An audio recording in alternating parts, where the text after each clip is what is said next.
Hello, everyone. Welcome back to the Daily Defender. Glad to be with everybody again. Glad you folks are with us. Glad you're tuning in for another video. Really appreciate that. Apologize for the little gap there in between the last video. Had kind of some real life, real work stuff get in the way, which sometimes happens. So apologize for the little bit of a gap there, but glad to be back with everybody. Glad you're all with us. Thanks again. Actually, we hit a milestone. We're at 50% of the subscriber numbers that we need for the channel. So really, thank you to everybody who has currently subscribed. We really appreciate that. Obviously, we've still got a stretch to go here if we're only at 50%. So please continue to subscribe and like the channel and share it and mention it to your friends and all that and get it into your networks and all that kind of thing. But we really appreciate it. So thank you for that. Welcome to all the new subscribers. Welcome back to all of our current subscribers. Thanks for the comments. Again, really nice set of comments. As always, you guys never disappoint on the comments. So really appreciate that. And the comments are tied in a little bit to this particular firearm. As much as I kind of wanted to bring another Smith & Wesson revolver to the channel, because I just love doing that, as you guys know. This particular firearm, and this is a CZ P07 in OD green, as it turns out to be. Not sure that green really comes off that way.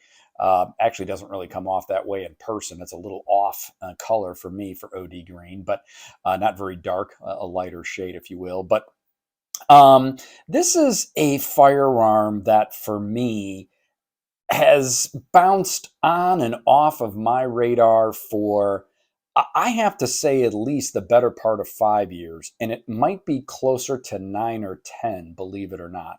I think the first time I kind of became introduced to this was an article that Mike Pannone had done. Mike's a really neat guy. You'll see him on YouTube. He's got his own company, all that kind of stuff. CTT Solutions or something like that. I'll try to clean that up and get that into the video for Mike. Really neat guy.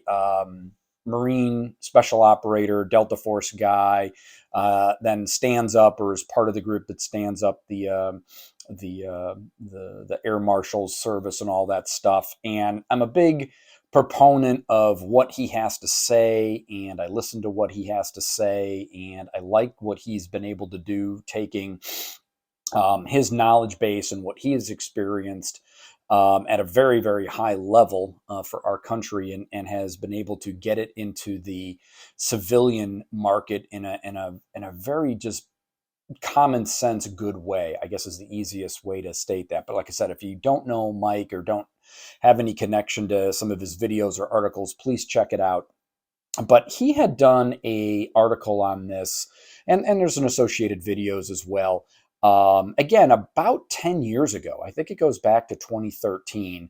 And he was just ranting and raving about this particular firearm, this CZ. I think his was a P07 duty, the quote-unquote full size at the time. And I think the comment was kind of like, the best gun that you've never heard of. And I kind of sometimes think of that, not HK in the sense that they've got an amazing brand following, but a gun that you don't always, just search out or is easy to pass over, I guess, in the gun case. But he just ranted and raved about this particular firearm.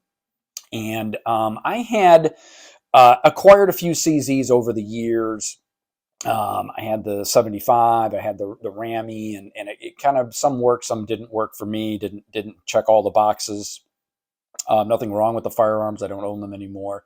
But this one had kind of eluded me. I recall going to a shop a couple years ago and picking one up, and the trigger didn't do it for me. Now, it was a used one, so I don't know if it was something that was off and that's why it was used anyways, or somebody had monkeyed with the trigger or whatever.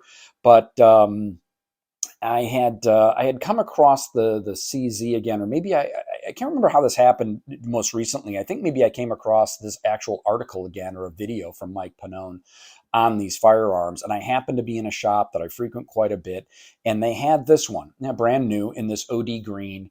And I picked it up, and asked a guy, of course, politely and professionally, can I, respectfully, I guess I should say, can I dry fire the firearm? And I know these guys pretty well, and they said, sure. And I was shocked slash amazed at how good this trigger is. Now, I do understand that CZ has changed this over the years. I'm not a CZ expert. I'm not a historian of their brand and all of that. My understanding is they did have a much more curved trigger before. They've kind of changed that a little bit. I believe there's an Omega trigger system. I think this one has the Omega trigger system, if I understand it. But we'll get into this in the deep dive. But ironically, it was another comment that at the same time I was looking at this firearm, same few days, weeks, whatever you want to call it, a viewer had commented on the third gen Smiths that we talk about a lot on this channel, the semi-autos, and how good in fact, this particular viewer used the word gold standard, which I like, and I love that term. I've used it before too, but kind of this gold standard single action, reset single action trigger on the third gen Smiths. And again, I happened to be in the shop looking at this firearm, and again, I was just amazed at the trigger, and it had this very, very good single action trigger. So that's what I want to talk to you guys about today. We'll do a little bit of an unboxing, and we'll do the walk around. I shot it side by side next to an HK USB compact, and so I've got a really nice kind of feel and comparison for that.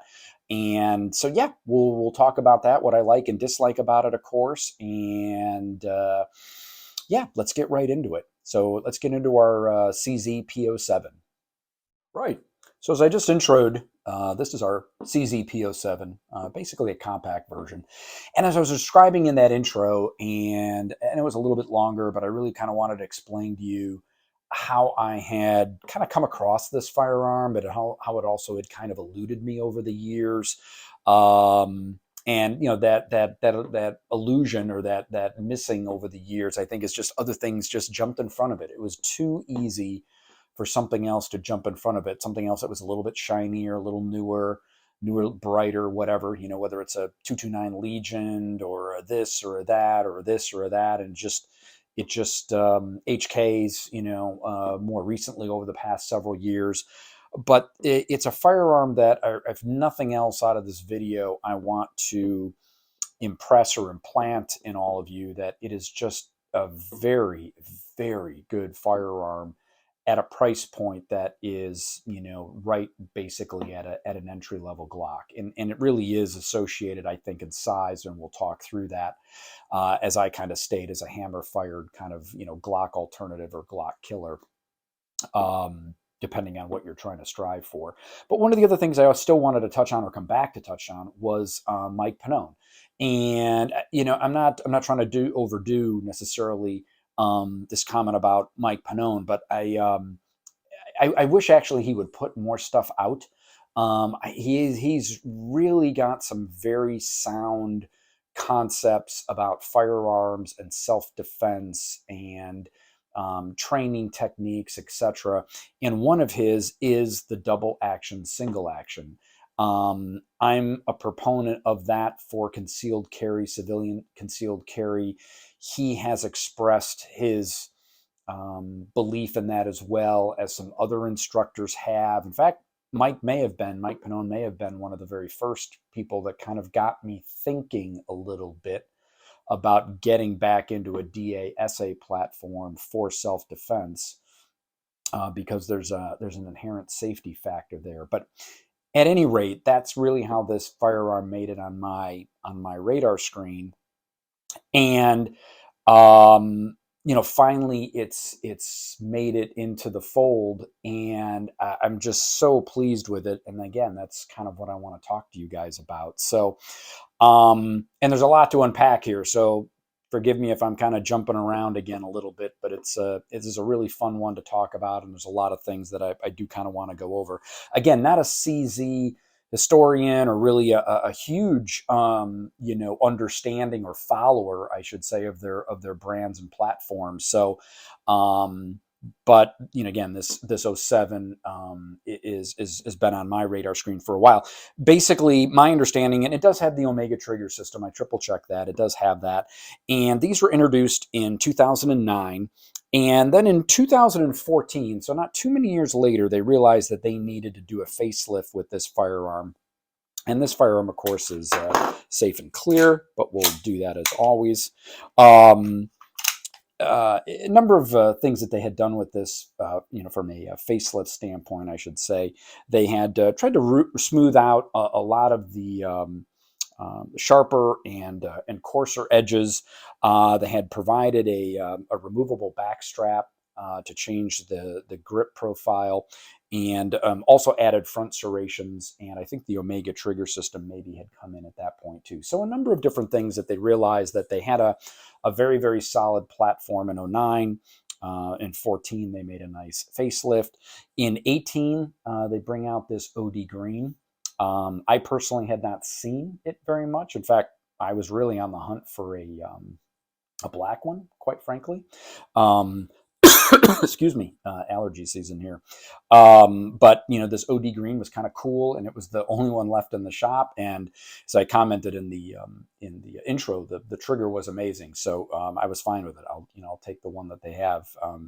I didn't want to even possibly think about maybe varying from that trigger from box to box or firearm to firearm. So, and just the general specs, let's just kind of roll over it. And it is very, very Glock 19 like, or even HK USP compact like. But just to run down the specs, it is a 9mm caliber, 15 round capacity as standard.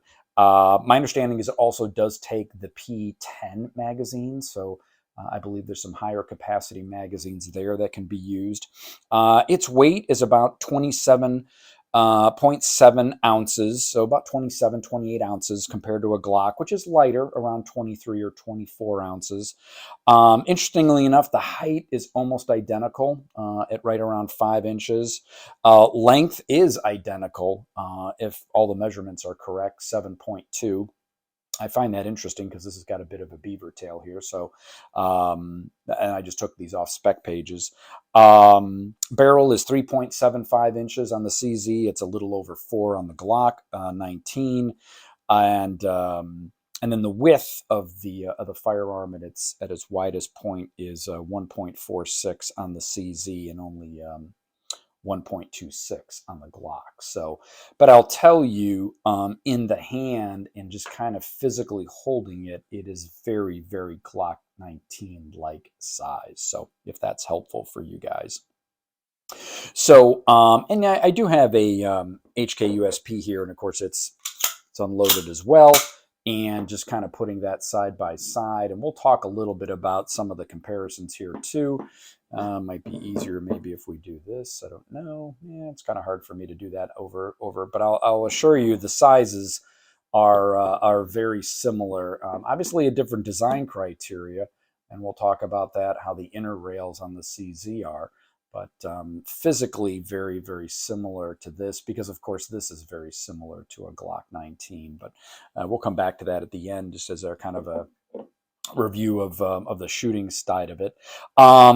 So let's just kind of do a traditional walk around like we always like to do. And again, we've already cleared it, so we'll just put the magazine there. It's a very, very nicely done pistol. I have to say, they've got some interesting machining up here, as you can see on the slide, and we'll walk around it. As I said, in 2018, they added the front serrations. Very nice, very, very nice rear serrations as well on both sides. They have this kind of nice machining on the slide, which they like to do, kind of a thinner, or at least visually thinner profile. The slide, of course, the CZ's claim to fame is the inner rail, and we're not going to take the firearm apart, but you can kind of see a little bit there how it rides the frame. I'm sorry, the slide rides on the inside of the frame. That's very, very evident, overly evident on the HK, where you can see it makes the slide look overly big and blocky on the HK. It has this streamlined profile, of course, on the CZ. And I'll come back to a comment on that in a second.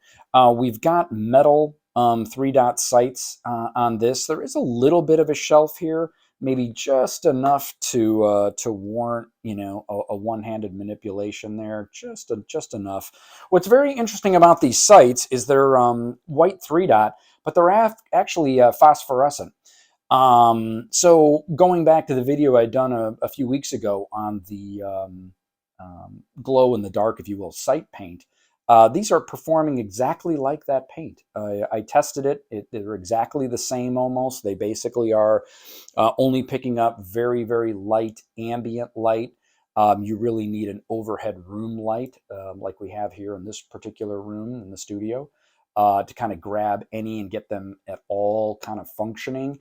And of course, as soon as you zap them with a flashlight, they are just spot on, ultra bright. So this is a factory made sight that I can't find any difference in performance and function to the glow in the dark paint that we did ourselves on the 3-dot sights of the HK. So I just found that very, very interesting. The other thing that's kind of interesting is on the CZ website, they claim the OD version comes with night sights, but this one did not. The box did not state that. They don't appear to function like a night sight. They appear to function as a phosphorescent sight. So interesting. The only other comment I'm going to make about the slide is one of my concerns in the past with one of the CZs I owned was there was not a lot of real estate to grip onto, and I'm an over-the-hand kind of guy in terms of manipulations and racking slides and things like that. So that actually bothered me. I find that CZ has fix that, if you will, or this particular model just doesn't have that irritation for me. I have enough real estate. Maybe it's just the machining of the slide. Maybe it's a slightly more aggressive rear serration. I'm not sure, but it does work for me. I can grab it, I can work it, and I don't have an issue. Would I've maybe liked it just a little bit larger? Sure, but it just does not. There's no issue there. So that's our slide and carbon steel slide. Obviously, I don't know. I'll try to find that and see if I can find the actual protective coating that CZ uses on their slides. Kind of moving down onto the frame, we obviously have a polymer frame. And we have these kind of nice serrations. Stippling is probably a better term right here. And I really like this. This turns out to be an extremely intuitive and comfortable place to get into a two-handed grip. I had actually put skateboard tape on my Glock 19 in this location back in the day, and I love the fact that CZ did this. What a great idea, in my opinion, to put that there. Kind of working around the controls, we have our slide lock, slide release right here. It's relatively small. All these controls, I mean, they physically look large in the sense of the real estate they're taking up on the slide, but you can see when I turn the pistol, they're very thin, to the point that maybe somebody could argue that could be a little bit bigger, right? It's a little bit harder to get your thumb up there as you need to.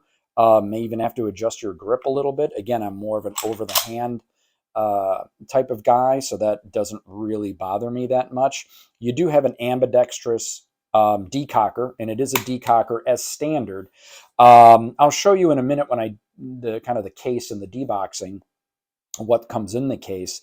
You can change this. You can change this to a more traditional safety cocked and locked kind of concept, and they do give you that. They do give you that component with the pistol.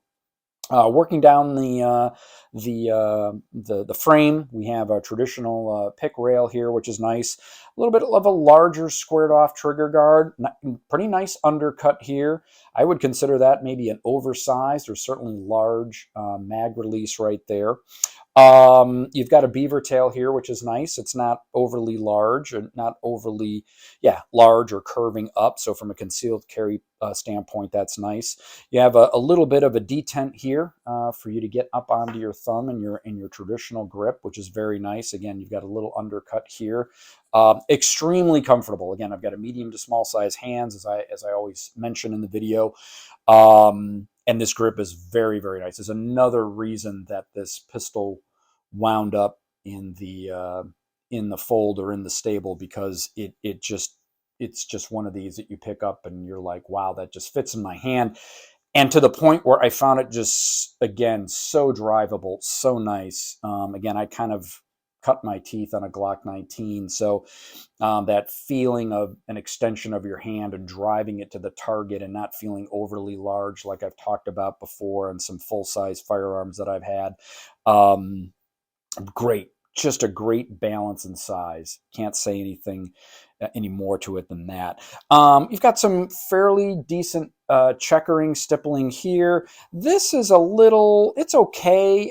Again, you can tell that they decided to spend more time on this beveled portion here. Otherwise, I think generally you'd have more stippling all the way around. It's okay. It could be a little bit more aggressive. And then the rear with the back strap is kind of basic, right? There's really not that much there to that. And so, I'll probably do something with this, whether I move to a Talon grip or put some skateboard tape on it or some hockey tape or something. But I think something's going to be needed there. And while we're on this side of the frame, you can see here all we have is the decocker on this side, but we still have our little slash stippling here on the side of the frame as well. So very nicely done in that regard. And you can obviously change the mag release to this side. So you can make this definitely a pistol. It's already set up, as you can see, for a left-handed shooter. Very nice, like I said, through there. Okay, the trigger. The thing that kind of sold me on this gun was the trigger. And again, we're clear. And I'll do this the best I can because it's always kind of an awkward angle for me to do this flat. But on the double action pull, you've got a little bit of take up, and right there, I mean, we're there, you can feel the tension. And as we're pulling through, there's no grit and it breaks. It's very smooth, no grit. It is heavy, but most DA triggers are. And as we already talked about, that's kind of one of the, I'm going to call it an advantage for a concealed carry civilian firearm. And it's one of the reasons I carry double action, single action. I enjoy the trigger mechanisms anyways, from double action to single action. But I really do like this ability to, have this almost revolver-like safety of getting on that trigger, putting tension on it, but not, if you had to come off of it for whatever reason, you've got plenty of time to make that decision, right? Because we've got to come all the way back here to engage the trigger. Interestingly, when I do this, and I don't know if this is particular, and I'm not sure I can get it to do it on camera, but when I was working it, yeah, I almost have this stage trigger and then a break. It's like a stage and then a break. I don't know if that's my own physical mechanism doing that, or if CZ has kind of built that into this trigger. I like it because you're kind of on it. You can reacquire the sights or adjust your sights if you need to, and then break the trigger. From a single action standpoint, we're here. Great, right? Look at that, short, tactile, and then it clicks. Let's do that again, right? Take up, almost no take up, like right there, and then there's a wall. Very, very good single action trigger, I should state. Again, back to that comment from one of our viewers about that gold standard that the third gen Smiths have. Again, still probably not as good. If that's the gold standard and that's a 10, this is probably a 9. I would actually state the HK USP, at least this particular one's probably about an 8.5. If I kind of had to kind of start to rank things, this seemed just a little bit better. Having said that, shooting them side by side, very close, very close. Double action, single action, very, very close. Just like a hair difference. In fact, I recall the double action being almost identical, but this single action just a little bit shorter. The tactile feel, and then that back and that crisp break, I loved it. It's kind of what sold me on the firearm. The trigger for sure, and as restated, just the feel in my hand, which I think is very important for anybody. If it feels like an extension and you're going to drive it and be able to work it well, it's a winner. I've kind of got this scalloped, I guess, trigger. Or I'm sorry, hammer, and it is serrated. So you've got a serrated hammer there. And I think that's basically our walk around on the pistol, everything we wanted to talk about. Not necessarily a flared magwell, but again, one of these very traditional, wide open magwells there. Very, very easy to get magazine in. Super easy release. Very, very good release in that regard. We talk a little bit about the magazines. They're metal magazines. I don't know the manufacturer of these. Has a very Metgar kind of feel to it, but it may not be. 15 round is standard, which is interesting to me. When they handed me the firearm, I really expected this to be a 17 round magazine, especially with this extended base plate. I was surprised that was only a 15, because all of this space and what certainly appears to be room to make a 17. So interesting. I've already ordered a 15 round flat base plate. So I can kind of get that cleaned up a little bit, so I can conceal that a little bit better. But the magazines are very, very nice. I should state I shot, I don't know, 50 to 100 rounds to this, probably 4 different types of ammunition, 4 different types or manufacturers, no hiccup at all, very accurate, extremely enjoyable to shoot, very drivable, all that kind of good stuff. So for me, wow, just a winner. And then at its price point, which you can't ignore it, we've talked about it, is half of what this USP compact costs. So we're definitely more into the low end Glock side, standard Glock, no night sights, no iron sights, kind of that mid $500 range. I know for a fact several years ago these were actually under $500. It appears that we've moved on from that now. But that kind of gives you a feel for some of the price point. One comment I just wanted to make as well, just kind of my own impression of it, the quality of it, the feel of it. It seems like a very well-made firearm. CZ generally has a very good reputation overall. I found that to be true. The fit and finish seems very good. The polymer material seems definitely good, maybe not exceptional, but good. And so I'll bring this in kind of our gold standard, I think. This firearm, when I pick up this HK USP, of course, it does feel heavier. And of course, it now feels top heavy a little bit because of this large kind of blockier slide that sits on top instead of as the CZ sits in the rails. But I will say this HK USP, and I know it's 2 different materials, but it does feel like it was just built or created or what have you out of one single thing. It just feels so solid and so connected and well made. You really do feel, in my opinion, the build quality of this firearm. And of course, we've already talked about in the videos the engineering requirements and the torture tests that it went through. So I still believe that this is kind of in a league of its own for a variety of reasons. But as we've talked about, there are budgets. We can't spend everything on, all of our money on everything that we want all the time.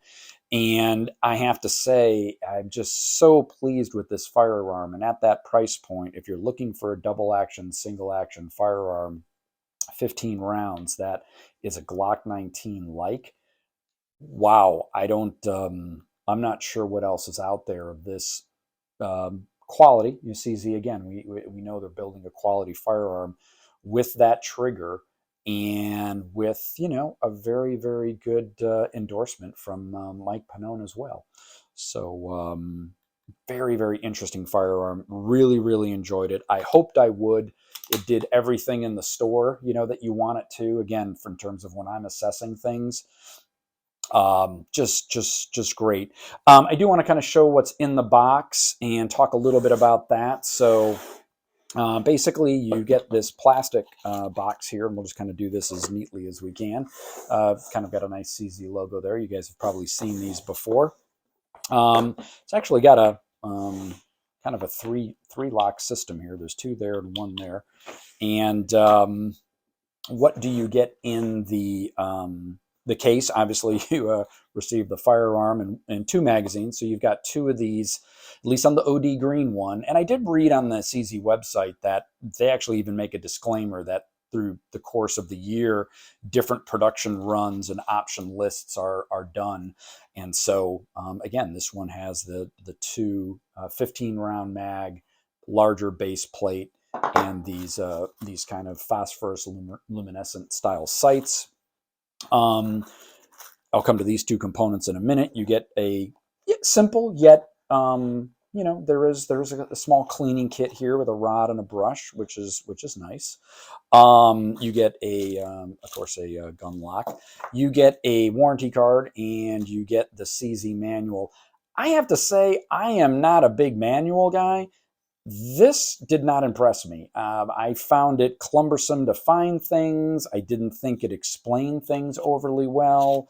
Just my opinion, really wasn't a fan of how CZ put the manual together, especially if you're looking for certain information. And certainly, and I'm not really trying to, jump on the HK bandwagon in a comparison, but the historical information that HK kind of put in their manual, I always thought was interesting, but wasn't a real fan of this, unfortunately. I just have to call it like it is. You do get two back straps. The one that is installed on this firearm, I believe, is the smaller medium. Honestly, they do not tell you. There's nothing stamped on these, small, medium, or large, that I can see. I lied. I was looking for it on the inlet side. They're on the outlet side. So there you go, right on the video. There's a medium and a large. So we know that the one that came on the pistol was a small, and that worked great for my hands because, as I've said before, I have a small to medium size hand. And of course, changing this out, just like many other manufacturers, you're simply going to drive that pin out, slide the back strap, and then reinsert the one that works for you, or test them and try them and see what works for you. So you've got the two back straps there.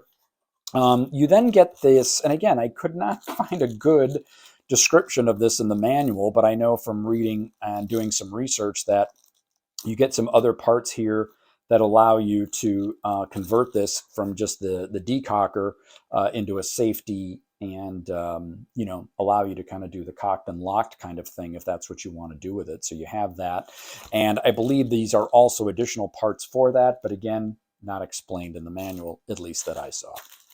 So that is what you get in the box. And so, yeah, again, just wanted to get this video out. I had shot them side by side, like I said the other day, to the USP Compact, and enjoyed both of them a lot. I really did. It was great to actually put them side by side. But this was just a treat. It was fun. It performed flawlessly. It worked and felt like I wanted it to work and feel. And I couldn't keep getting over the price point. And I almost feel like I overpaid, because I know these things were under the $500 mark just a couple years ago. And but still, even at the the mid-5 level, and I think the OD green is more than the black. Maybe the black is still under $500. I'm not sure. There wasn't one in the case to even look at. But so at any rate, I just feel the value for the firearm and what you're getting was just exceptional. So I hope you guys like that. Hopefully I got everything out there that I wanted to. Like I said, not a deep historian or brand marketing expert of CZ, but this P07 had been on the radar for so long. Skipped over it, eluded it, something else got in the way, but very, very happy that I purchased this firearm, and I think you guys would like it too if you're looking for this style of firearm. So thanks again for joining us. Appreciate all the time, and we'll see you again very soon on the Daily Defender.